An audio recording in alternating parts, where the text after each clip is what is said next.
all, this is not the H-bomb. H-bomb is coming. This is another milestone in setting up and demonstrating to the youth of this country how elections are being rigged.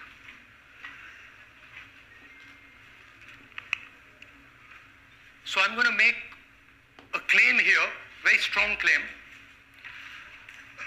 about CEC Gyanesh Kumar. And this is not something I'm saying lightly. I'm the leader of the opposition in the Lok Sabha. This is something I'm saying after solid proof that I'm going to show you, the youth of India, the people of India today. Proof that is black and white, absolutely clear, that the Chief Election Commissioner of India is protecting the people who have destroyed Indian democracy.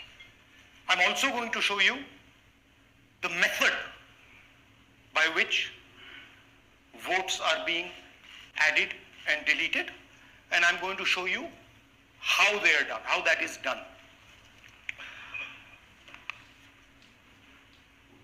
In election after election, someone, some force, some group of people has been systematically targeting millions of voters for deletion across India. This is something that we've heard again and again and again. Different communities, mainly communities that are voting for the opposition, Dalits, Adivasis, minorities, OBCs, are specifically targeted. We had heard this many times, and now we have found 100% proof of it. Please understand, I am not going to say anything on this stage that is not backed up by 100% proof. I am somebody who loves my country. I love my constitution. I love the democratic process, and I'm protecting that process. And so I'm not going to say anything here that is not going to be based on 100% proof that you can determine. The burden of the judgment is yours. I am going to lay the proof in front of you. You will see it and say, actually, this is pretty solid proof. Aland is constituency in Karnataka, 6,018 votes. Somebody tried to delete 6,018 votes. We don't know the total number of votes that were deleted in Anand in the 23 election. They're much higher than 6,018, but somebody got caught deleting 6,018 votes. And it was caught, like most crimes, by a coincidence. What happened was, the booth level officer there noticed that her uncle's vote was deleted. And so she checked who deleted her uncle's vote, and she found that it was a neighbor. पड़ोसी ने uncle का vote delete किया था. उसने जाके पड़ोसी से पूछा कि आपने मेरे अंकल का वोट क्यों डिलीट किया. पड़ोसी ने कहा, मैं तो जानता ही नहीं, मैंने तो कुछ वोट डिलीट ही नहीं किया. Neither did the person deleting the vote know, nor did the person whose vote was deleted know. Some other force hijacked the process and deleted the vote. And as luck would have it, got caught. What does the operation look like? In Anand, 6,018 applications were filed, impersonating voters. The people who filed these applications actually never filed them. And we will show you evidence of that on this stage. The filing was done automatically using software. We will show you that. Mobile numbers from outside Karnataka, from different states. And you can see on the map, from different states were used to delete numbers in Aland. And it was done targeting Congress voters. So this was not random. We will show you again that these deletions were specifically targeting booths where the Congress party was winning. Here is example number 1, lady called Godabai. Someone created fake logins, deleted 12 voters, attempted to delete because then this was stopped. Godabai, of course, has no idea. Can you show us what Godabai has to say about this? Election time ಈಗ ನಾ ಅರ್ಜಿ ಹಾಕಿಲ್ಲ, ನನಗೆ ಅದಕ್ಕೆ ಸಂಬಂಧ ಇಲ್ಲ, ಅದು ಯಾರು ಹೊಟ್ಟಿ ಕಿಚ್ಚಿ ಯಾರು ಏನ ಹಾಕ್ಯಾರ ಅನ್ನೋದು ನನಗೆ ಗೊತ್ತಾಗಿಲ್ಲ. So she has no idea. These were the cell phone numbers that were used to delete these people. These are not from Karnataka. These numbers are from different states. You can see here.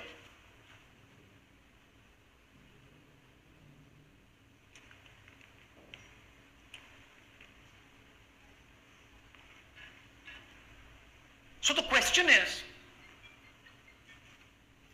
whose numbers are these? How were they operated? Where were they operated from? Who generated the OTPs to disturb the process? Now these are questions that arise out of this. Here's example 2, Suryakant. This gentleman apparently deleted 12 voters in 14 minutes. He filled 12 deletion forms in 14 minutes. I'd like you to meet him. He's here. That's one of the people. That's one. Namaskar bhi aiye. Babita Chaudhary is one of the votes that he is supposed to have deleted. Aiye bhaiya. He is supposed to have deleted. This is the gentleman. ये इनका vote delete किया जा रहा था. ये कर रहे थे.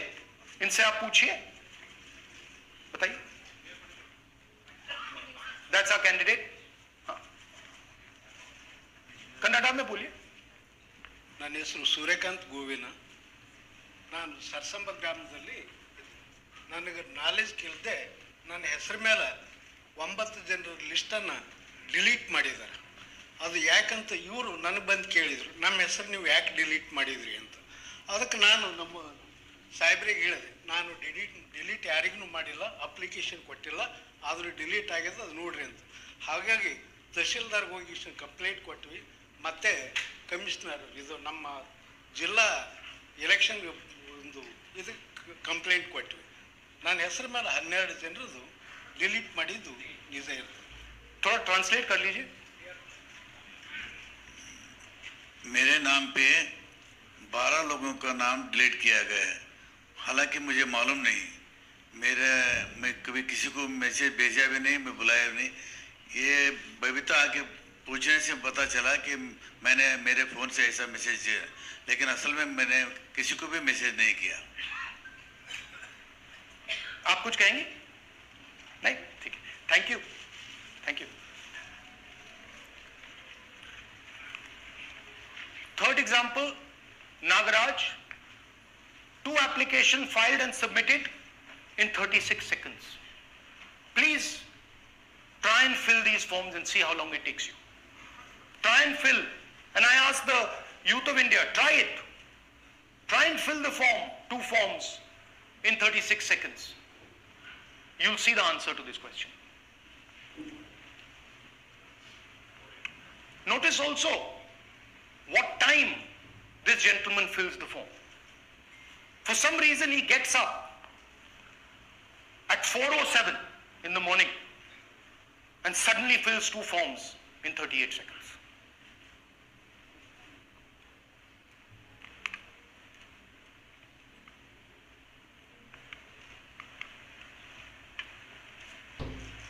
Now let's talk about how this is being done and why I'm saying, and we are saying, that this is being done in a centralized manner. And this is being done not using individuals, but using software. Look at the serial numbers. Serial number 1, serial number 1, serial number 1, serial number 1. Serial number 1 means that this is the first person whose name, this is the first name in the booth. So a software is picking up the first name in the booth and using it to delete voters. So someone ran an automated program that ensured the first voter of the booth was the applicant. That same person got cell phones from outside the state, used them to file the applications. And we are pretty certain that this was done in a centralized manner and it was done at scale. This was not done in a, at a worker level. This was done at a call center level. Okay? Targeted deletions in strong Congress booths. The top 10 booths with maximum deletions are Congress strongholds. Congress won 8 out of the 10 booths in 2018. This was not a coincidence. This is a planned operation. Now, let's come to why I'm making such a direct accusation about this gentleman, Gyanesh Kumar. There is an ongoing investigation on this matter in Karnataka. The CID of Karnataka has sent 18 letters in 18 months. 18 letters in 18 months to the Election Commission. And they have asked the Election Commission for some very simple facts. Number 1, give us the destination IP from where these forms were filled. Number 2, give us the device destination ports from where these applications were filed. And number 3, most important, give us the OTP trails, because when you file, you have to get an OTP. 18 times in 18 months. The CID of Karnataka has written to the Election Commission for this, and they are not giving it. Why are they not giving it? Because this will lead us to where the operation is being done from. And we are absolutely convinced where this is going to lead. I'll give you a little bit of the chronology. FIR is filed February 23. Karnataka CID writes to ECI requesting all details of these numbers and these transactions almost immediately in March. In August, EC gives a reply, doesn't fulfill any of the demands, and doesn't give us the information. Doesn't give the CID of Karnataka the information that will lead them to their destination. January 24, Karnataka CID writes to ECI again and says, please send us full information. No answer. Karnataka CID by September 25, last letter went in September 25, has written 18 reminder letters. While this is going on, the CEC of Karnataka writes to the Election Commission in Delhi and says, there is a matter. Please provide this information. And the CEC of Karnataka multiple times asks the Election Commission no answer. Now this is absolute solid proof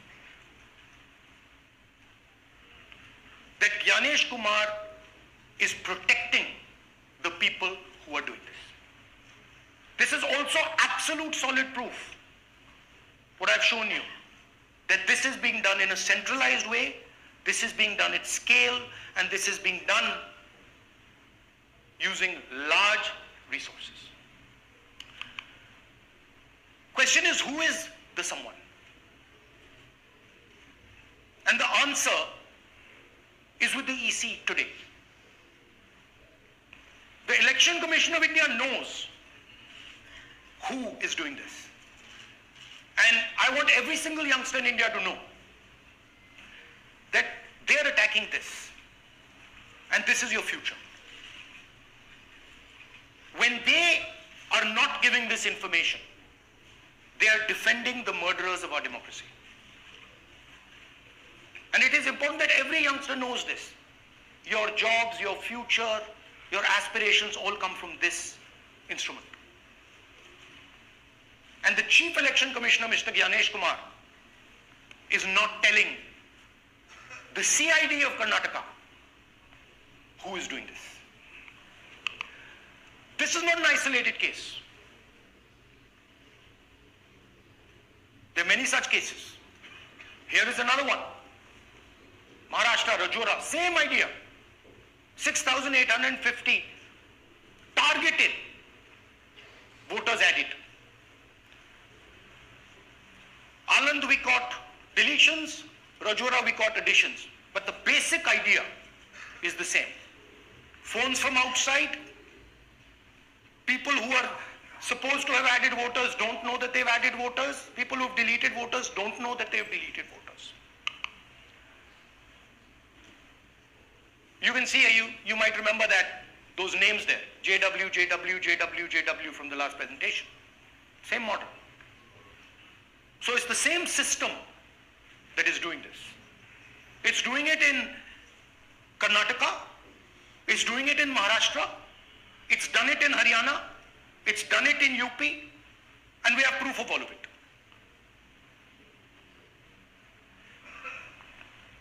Names are being filled. Addresses, the address is Sasti, Sasti, Sasti, Sasti. Name is UQ, JJW.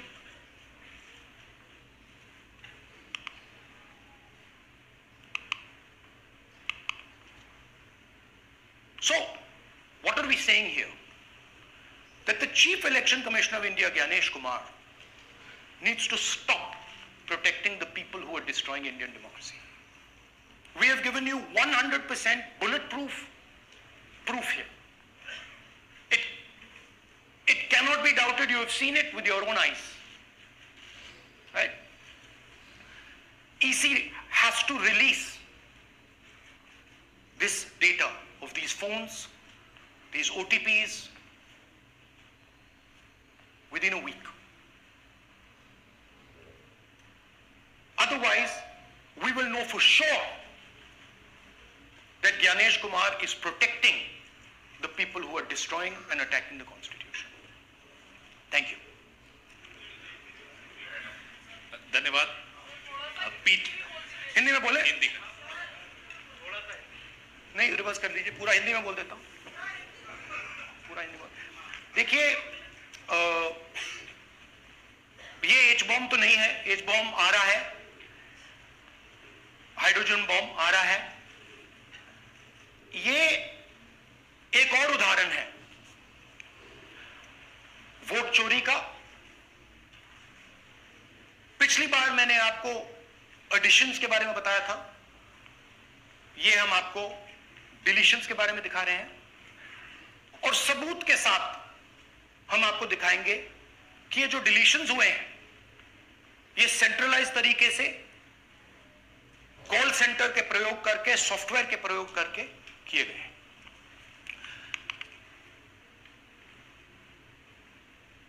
हमारे पास इस presentation में जो मैंने आपको भी दिखाया 100% सबूत है, प्रूफ है कि ज्ञानेश कुमार जी हिंदुस्तान के चीफ इलेक्शन कमिश्नर वोट चोरों की रक्षा कर रहे हैं, और यह मैं आपको अभी दिखाने जा रहा हूं।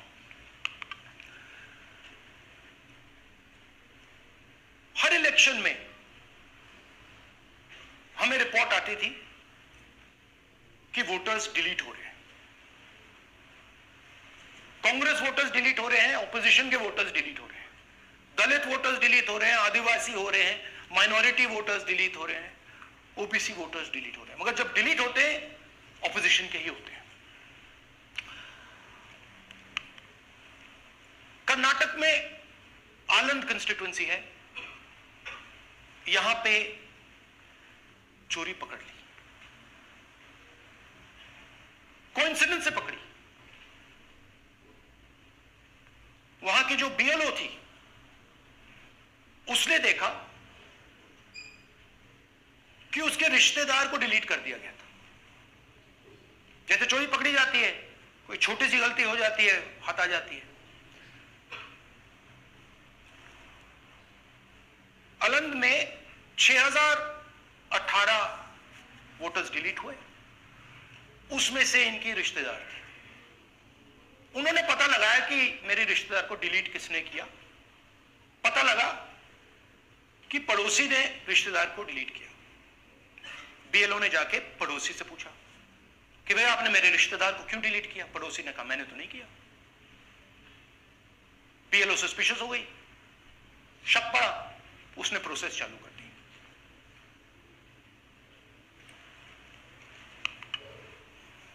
पता क्या लगा कि कोई ना कोई, किसी ने अलंद में वोटर डिलीशन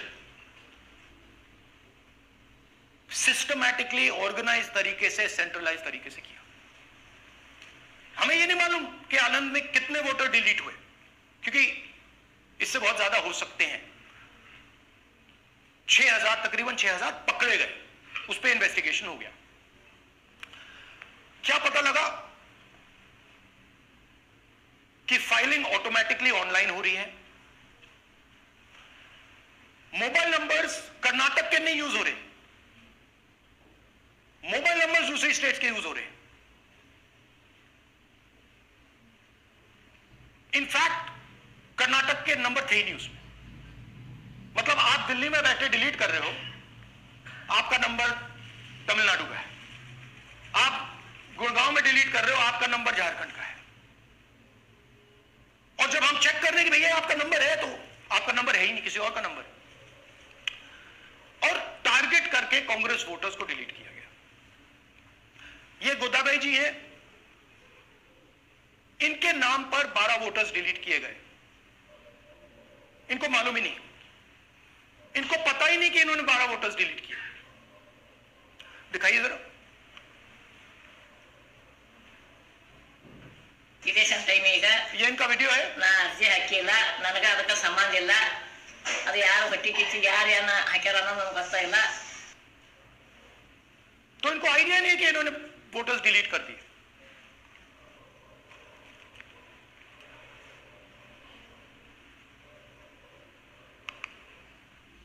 ये सारे के सारे जो नंबर्स हैं, ये कर्नाटक के नंबर्स नहीं है, ये अलग अलग स्टेट्स के नंबर्स हैं।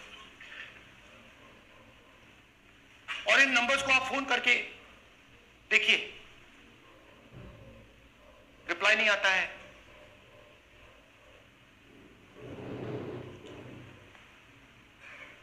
तो सवाल यह है कि किसके नंबर्स हैं, ये किसने ऑपरेट किए, जब इन्होंने ऑपरेट किए ये कहां थे, आईपी एड्रेस क्या था, ओटीपी कैसे जनरेट हुआ, कहां गया, ये सवाल है। ये दूसरा उदाहरण, सूर्यकांत जी जो अभी स्टेज पे आए थे, इन्होंने 12 वोटर्स को 14 मिनट में डिलीट कर दिया। आप फॉर्म भरने की कोशिश कीजिए, डिलीशन फॉर्म भरने की कोशिश कीजिए, देखिए। और जब हमने इनसे पूछा कि भैया आपने ये कैसे किया, वो कहते हैं मैंने तो नहीं किया, मैं तो जानता ही नहीं हूं।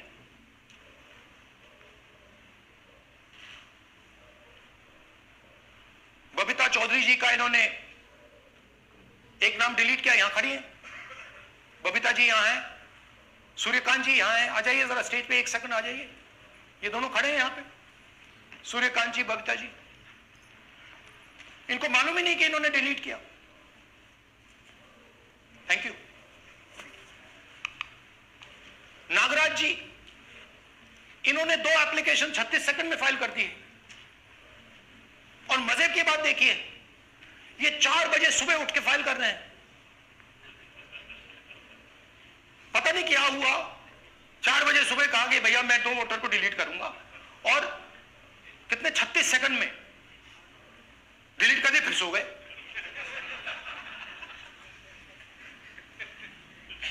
हमारी माइंड में पहले सवाल था कि क्या इलेक्शन कमीशन भी सो रहा है, मगर नहीं, सोया कोई नहीं है, जगे हुए हैं, सिस्टमैटिकली मदद हो रही है। ये देखिए दूसरी बात, जो भी डिलीट कर रहा है वोटर लिस्ट में उसका सीरियल नंबर 1 है। मतलब जो भी वोटर लिस्ट में पहले नंबर पे आता है वही डिलीट कर रहा है। 5वें नंबर वाला, 7वें नंबर वाला, 10वें वाला कोई नहीं कर रहा। तो हो क्या रहा है, सॉफ्टवेयर से यह काम किया जा रहा है। सॉफ्टवेयर प्रोग्राम कह रहा है पहला नाम निकालो और इसका प्रयोग करके डिलीट करो। टारगेटेड डिलीशंस हो रहे हैं। कांग्रेस पार्टी पर आनंद में अटैक किया। टॉप 10 बूथ्स जहां सबसे ज्यादा कांग्रेस की स्ट्रेंथ थी वहां टारगेट किया। और 2018 में पिछले इलेक्शन में 10 में से 8 बूथ कांग्रेस पार्टी जीती थी, और इन 8 में से इन्होंने 6000 लोग उड़ाने की कोशिश की। ये कोइंसिडेंस नहीं था, ये प्लान था, और ये सेंट्रलाइज तरीके से किया जा रहा है। अब मैंने बहुत बड़ी बात बोली, चीफ इलेक्शन कमीशन के बारे में मैंने बोला कि ये व्यक्ति वोट चोरों की रक्षा कर रहा है। जो भी मैं यहां बोल रहा हूं 100% प्रूफ के साथ, सबूत के साथ बोल रहा हूं। और मैं अभी आपको दिखाना चाहता हूं कि मैं ये शब्द क्यों बोल रहा हूं और किस बेसिस पे बोल रहा हूं। आपको अपनी आंखों से ये दिखेगा। कर्नाटका सीआईडी ने केस चालू किया कि वोटर कौन है, ये फोन किसके हैं, ये आईपी एड्रेस क्या है, ओटीपी कहां गया, इन चीजों के बारे में इन्वेस्टिगेशन शुरू होती है। कर्नाटक सीआईडी ने हिंदुस्तान के इलेक्शन कमीशन को 18 चिट्ठियां लिखी हैं। हमें आप ये इंफॉर्मेशन दीजिए, बिल्कुल क्लियर है, डेस्टिनेशन आईपी दीजिए, डिवाइस डेस्टिनेशन पोर्ट दीजिए, ओटीपी ट्रेल्स दीजिए, फोन नंबर्स दीजिए, फोन नंबर्स के मालिकों के नाम दीजिए। क्लियरली पूछा है, नो आंसर। 18 चिट्ठी CID Karnataka, no answer from chief election commissioner, no answer from election commission. Timeline देखिए,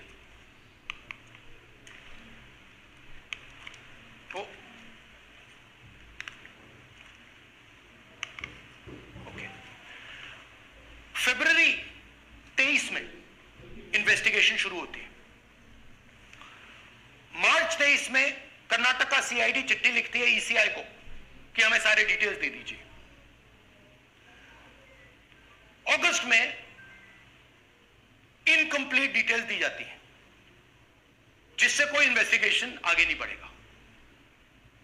जिन चीजों की जरूरत थी वो नहीं दी, जिसकी जरूरत नहीं थी वो सारी दे दी। पहला सबूत। दूसरा सबूत, 18 बार रिमाइंडर लेटर गए हैं। आपको अगर सीआईडी एक बार लेटर भेज दे और आप नहीं गए, आप जानते हो क्या होगा। यहां पे इलेक्शन कमीशन को 18 बार लेटर गए हैं, कुछ नहीं हुआ है। बाद में क्या होता है, कर्नाटक ईसी इलेक्शन कमीशन को लिखता है, कहता है भैया हमें दे दीजिए, आपको इंफॉर्मेशन देना पड़ेगा। No reply.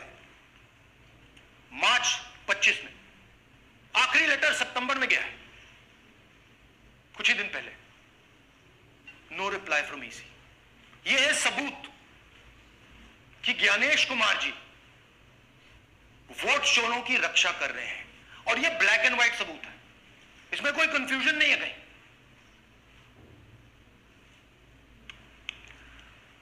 तो सवाल उठता है, ये है कौन जो सेंट्रलाइज तरीके से कॉल सेंटर के प्रयोग से, सॉफ्टवेयर से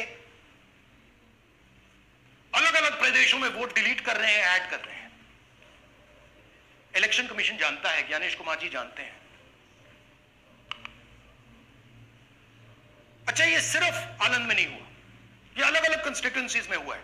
आनंद में लीगल प्रोसेस चालू हो गई, पकड़ लिया। यहां महाराष्ट्र में उसी मोडस ऑपरेंडी से, उसी सिस्टम से यहां पे वोट ऐड हुए। आनंद में डिलीट, रजौरा में एडिशन, 6850। आपको याद होगा पिछले प्रेजेंटेशन में मैंने आपको नाम दिखाए थे, ये देखिए वही नाम यहां है। वही सिस्टम महाराष्ट्र में चल रहा है जो कर्नाटक में चल रहा था। नाम वैसे ही है, जेडब्ल्यू जेडब्ल्यू जेडब्ल्यू, पता वैसा है, जेडब्ल्यू जेडब्ल्यू, नाम यू ऐसे किसी ने टाइप करके लगा दिया। तो जो ये काम कर रहा है, ये उत्तर प्रदेश में, हरियाणा में, बिहार में, कर्नाटक में, महाराष्ट्र में वही कर रहा है।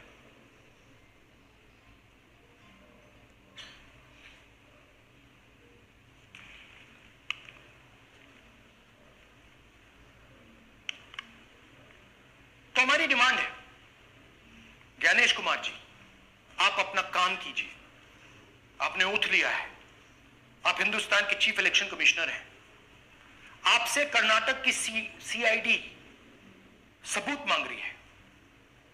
आप कर्नाटक की सीआईडी को यह सबूत 1 सप्ताह के अंदर दे दीजिए, नहीं तो पूरा हिंदुस्तान के सारे युवा इस बात को एक्सेप्ट करेंगे कि आप हिंदुस्तान के कॉन्स्टिट्यूशन, हिंदुस्तान के संविधान की हत्या में शामिल हो, हिंदुस्तान के संविधान की रक्षा नहीं कर रहे हो, और वोट चोरों की आप मदद कर रहे हो। Thank you. और थोड़ी देर में हम आपको हाइड्रोजन बॉम्ब दिखाने जा रहे हैं। नहीं, आज नहीं, थोड़ी देर में उसकी प्रिपरेशन चल रही है। क्योंकि हम देखिए, मैंने टीम से कहा है कि अगर मैं स्टेज पे जा रहा हूं, ब्लैक एंड व्हाइट प्रूफ नहीं होगा, मैं नहीं जाऊंगा। अगर ब्लैक एंड व्हाइट प्रूफ होगा, जो कोई मतलब उसको निगेट नहीं कर सकता, मैं जाऊंगा। मैं देश के कॉन्स्टिट्यूशन की रक्षा कर रहा हूं, संविधान की रक्षा कर रहा हूं, मैं लोकतंत्र की रक्षा कर रहा हूं, और मैं सच्चाई आपके सामने रख रहा हूं। बहुत बहुत धन्यवाद, नमस्कार, जय हिंद। सर 3 सवाल। पीटीआई से संजीव चोपड़ा। या राहुल जी, दिस साइड। या राहुल जी इधर, हाँ, लेफ्ट कहाँ है? To your right. हाँ, हेलो। राहुल जी, आज आपने नया खुलासा किया है कि कैसे वोट चोरी हो रही है। आपने पहले भी महादेवपुरा के बारे में बताया कि कैसे एडिशंस हो रही हैं, अब आपने बताया कैसे डिलीशंस हो रही हैं। लेकिन देखने में ये आ रहा है कि इलेक्शन कमीशन इस पे कोई एक्शन नहीं ले रहा, और आगे चल के वो तैयारी कर रहे हैं पूरे देश में एसआईआर लाने की। तो आप इस मुहिम को आगे कहां तक ले जाएंगे, और एसआईआर के बारे में क्या करने वाले हैं? देखिए, हम आपके सामने क्रिमिनलिटी रख रहे हैं। हमारा काम आपके सामने सच्चाई रखने का है, और हम रख रहे हैं। हिंदुस्तान में दूसरे इंस्टीट्यूशंस भी हैं, सिर्फ इलेक्शन कमीशन नहीं है, लीगल सिस्टम है, उनको भी इन चीजों को देखना चाहिए। यहां पे हम चीफ इलेक्शन कमिश्नर के बारे में ब्लैक एंड व्हाइट कह रहे हैं। आपने कहा कि हमने एडिशन डिलीशन दिखाया, पहले प्रेजेंटेशन में मैंने एडिशन दिखाया था, अब हमने डिलीशन दिखाया है, मगर हमने एक और चीज जोड़ दी है, एडिशन और डिलीशन का सिस्टम, उसका स्ट्रक्चर, उसका तरीका। और हमने यह दिखाया है कि जो डिलीट कर रहा है, जो ऐड कर रहा है, महाराष्ट्र में, कर्नाटक में, यूपी में, वो एक ही आदमी है, एक ही फोर्स है। हमने आपको वो एड्रेसेस दिखाए। Same system is being used in Maharashtra, is being used in Karnataka, is being used in Uttar Pradesh, is being used in Haryana. Same people are doing it. से Siddharth, ANI। Sir, this side, sir. Sir, on your left, sir. On your left. This side, sir, on your left. Sir, मेरा आपसे सवाल ये है कि जब आप कह रहे हैं कि ज्ञानेश कुमार जो चीफ इलेक्शन कमिश्नर है, उन्हें पता है ये कौन कर रहा है, और ये पॉलिटिकल फायदा जरूर किसी को हो रहा है। आप कह रहे हैं कांग्रेस के बूथ के ऊपर ही सारे वोट्स डिलीट किए जा रहे हैं, तो वो कौन लोग आपके हिसाब से हैं जिनको ये फायदा पहुंच रहा है, पहला। और दूसरा ये, वो आपने एक हफ्ते का समय दिया है, जब आपने एक हफ्ते का समय दिया, तो क्या एक हफ्ते बाद आप इसको आगे कैसे इनिशिएट करेंगे? क्या आप लोग कोर्ट का रास्ता अपनाएंगे या और कोई हायर एजेंसी से इस बात की डिमांड करेंगे? क्योंकि ये ऑर्गेनाइज्ड तरीके से क्राइम दिखाई दे रहा है जो आप बता रहे हैं, अगर आपकी बात के ऊपर जाएं। देखिए, फ्रैंकली ये जो मैं यहां कर रहा हूं, ये मेरा काम नहीं है। मेरा काम डेमोक्रेटिक सिस्टम में पार्टिसिपेट करने का है। मेरा काम डेमोक्रेटिक सिस्टम की रक्षा करने का नहीं है। वो काम हिंदुस्तान के इंस्टीट्यूशंस का है। वो काम वो नहीं कर रहे हैं, इसलिए मैं कर रहा हूं। अब मैं आपको यह कह सकता हूं कि हमने आपको 2 बार सबूत दिखाया है,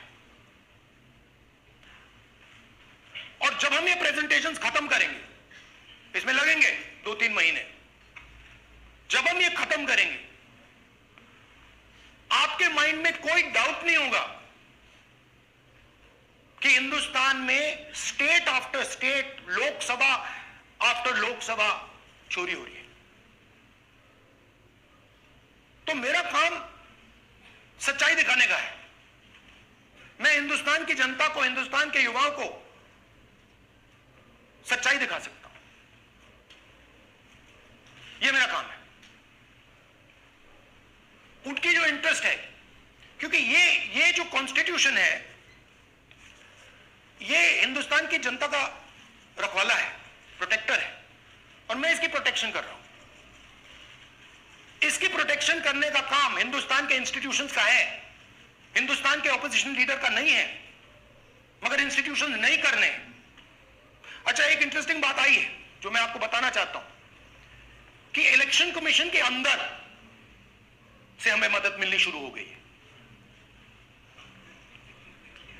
मैं साफ बोल देता हूं, इलेक्शन कमीशन के अंदर से, पहले नहीं हो रहा था, अब इलेक्शन कमीशन के अंदर से इंफॉर्मेशन आ रही है। यह रुकेगा नहीं, यह रुक नहीं सकता है, क्योंकि हिंदुस्तान की जनता इस बात को एक्सेप्ट नहीं करेगी। एक बार हिंदुस्तान की जनता को, हिंदुस्तान के युवाओं को पता लग गया कि वोट चोरी हो रही है, उनकी शक्ति लग जाएगी। IANS से आलोक झा। इस तरह से नहीं प्लीज। IANS से आलोक झा।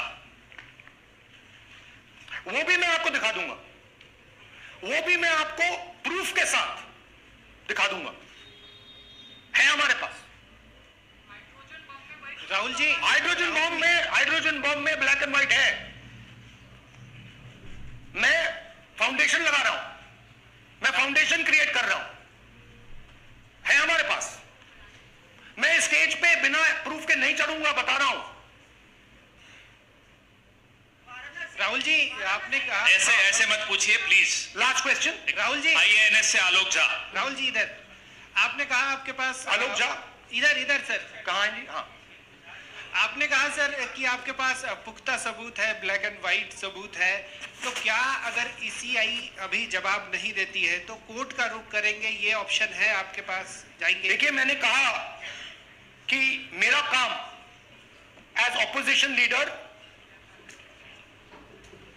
नॉर्मल सिचुएशन में मेरा काम ऑपोजिशन का रोल है, सरकार पे प्रेशर डालने का रोल है। मेरा काम हिंदुस्तान के लोकतंत्र को बचाने का नहीं है। मैं वो काम कर रहा हूं, इस स्टेज पे मैं वो काम कर रहा हूं। तो मेरी सोच है कि as a patriotic Indian, as somebody who loves India, who loves the constitution, it is my duty to put the truth in front of the people of India. अब अगर हिंदुस्तान के इंस्टीट्यूशंस कुछ करना चाहते हैं, वो करेंगे।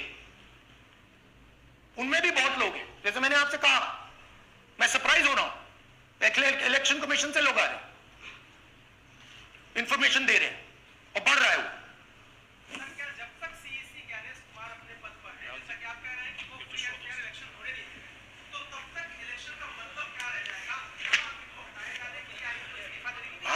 तो आप इमेजिन कीजिए, और ये शॉकिंग बात ये है बस कि ये अभी शुरू नहीं हुआ, ये 10-15 साल से चल रहा है। ये सिस्टम है, ये स्ट्रक्चर है। हिंदुस्तान की जो डेमोक्रेसी है वो हाईजैक हो गई है। I am shocked frankly. Democracy, brothers and sisters, democracy can only be saved by the people of India. Nobody else can save democracy. Rahul Gandhi can come here and say something and say this is the truth. But the people of India, who I believe in, who I love, can do it. The day the people of India realize that आपका जो लोकतंत्र है, आपका जो संविधान है, वो आपसे चोरी हो गया है, उस दिन काम हो जाएगा। Thank you. अब आप लोग अपने स्थान पर खड़े हो जाइए राष्ट्रगान के लिए। ये है इनकी डिटेल लिस्ट, देख लीजिए।